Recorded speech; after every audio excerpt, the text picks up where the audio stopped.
up, traders? In this video, let's talk about the volume ROC, volume rate of change. This is absolutely phenomenal tool when you learn to use that properly, and where you learn to rely on the signs where the buyers or the sellers are stepping in a game. This tool can really help with proper breakouts and deliver some absolutely phenomenal volume proved trading opportunities. So first of all, where is this indicator? We go to the indicator section, volume, and the last one on the line, the volume ROC. That's what you will want to do.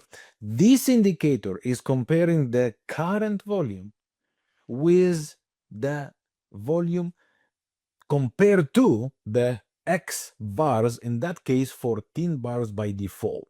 And what you will see is this indicator.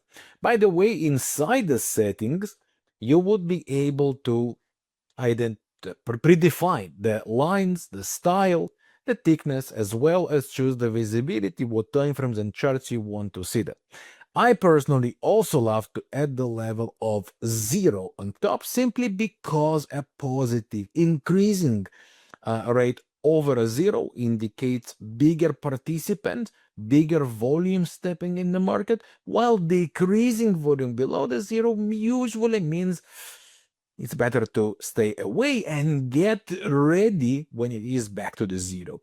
So let's take a look how this indicator looks like. So the best volume proven periods are exactly like here. When we cross from the negative through the 0 and stay for the positive, forming increasing volume by sequences. You can see here higher highs, higher lows. Same here, low, high, low, goes above the 0 and stays there. These are the healthiest market conditions you would want to be involved. On the other hand, when the market decreases below the 0, like it happens here, for example, these are usually the smaller candles, the decreasing participations from the buyers and the sellers, and usually not the healthiest market conditions to be involved.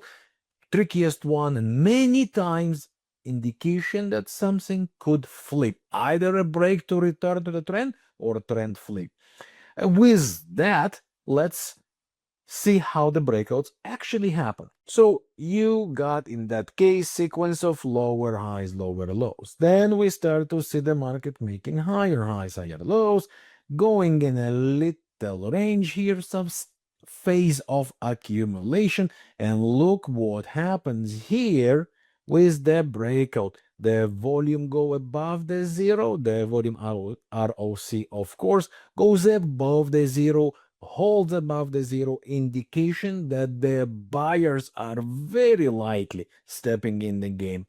If you can confirm that also with healthy candle bars, where you can see the body of the candle significant compared to the spikes, that is a strong indication that the buyers are in the game and very likely will try to push it further. Another way to use the volume ROC is by spotting divergence. When the volume starts to get away of the market, or on the other hand, when they are getting smaller and starts to increase. So let's get familiar with the first way. When the market makes the higher highs, higher lows, and then between the recent highs on the market, you start to see lower highs on the volume, which means less and less participants, in that case the buyer, involved in the recent pushes to the upside. It's a strong indication that the buyers are losing their grip, and very likely sellers will take the control. On the other hand, when the sellers are in control and pushing down, but at the end of this push down, you can see that the volume starts to slowly increase. Every low is higher than the previous one, and then it breaks above the 0 and the previous peak. This is usually an indication that the trend flips and the volumes are about to be increased participants are going to be significantly bigger than before, and that's your chance to step in the market once again. Want to learn more indicators? Want to learn more trading tricks? Make sure you follow this channel.